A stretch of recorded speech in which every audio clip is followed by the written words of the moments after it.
Good evening all of you. आज हम इस वीडियो में जीन अभियांत्रिकी अथवा आनुवंशिक इंजीनियरिंग अथवा जेनेटिक इंजीनियरिंग का अध्ययन करेंगे। आइए हम इसके प्रमुख बिंदुओं का अध्ययन करते हैं। पहला इसका मुख्य पॉइंट है डीएनए अणु की संरचना में आवश्यकतानुसार हेर फेर करने की प्रक्रिया जीन अभियांत्रिकी अथवा जेनेटिक इंजीनियरिंग कहलाती है।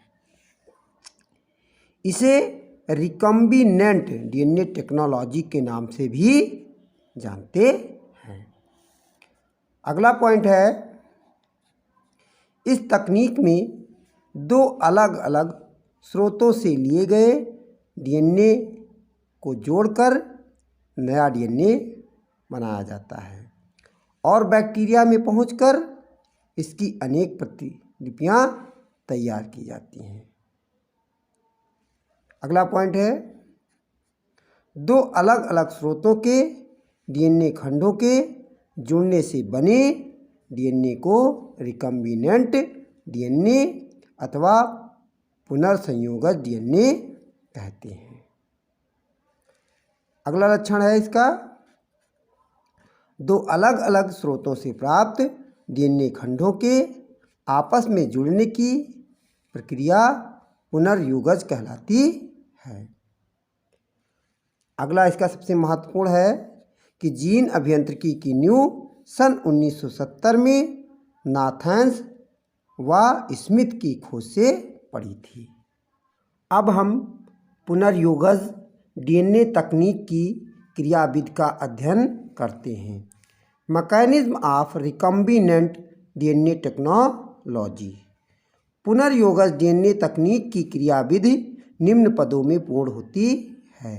पहला पद है वांछित डीएनए खंड का विलयन व वरण, isolation and selection of desired DNA.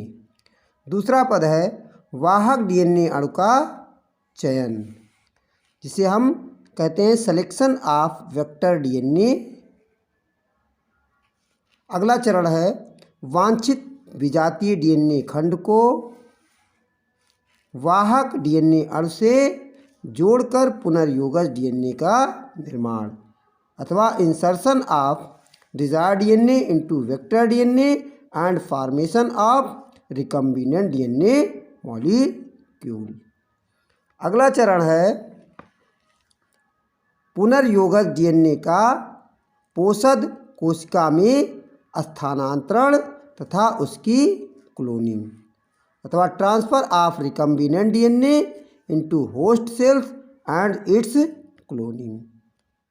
अब हम पुनर्युगज डीएनए तकनीक की क्रियाविधि का एक रेखा डायग्राम के द्वारा अध्ययन करते हैं। तो ये मैंने जो चित्र बनाया है ये डीएनए पुनर्युगज तकनीक का रेखीय डायग्राम है। तो इसको आइए आप देख लेते हैं। ये एक बैक्टीरियल सेल है और ये एक वांछित डीएनए कोशिका है, मतलब वह कोशिका जिसके डीएनए का हमें उत्पादन कराना है।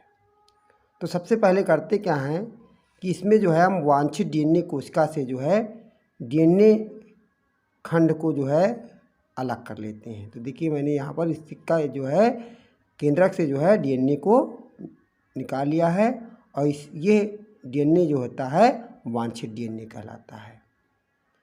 और उसके बाद इधर बैक्टीरियल सेल से हम प्लाज्मिड निकाल लेते हैं। क्या करते हैं, प्लाज्मिड को निकाल लेते हैं और इस प्लाज्मिड में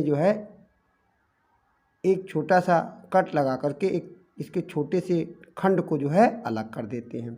फिर इस प्लाज्मिड के इस शेष रिक्त स्थान है इसमें हम इस वांछित डीएनए के एक छोटे से खंड को क्या करते हैं, जोड़ देते हैं।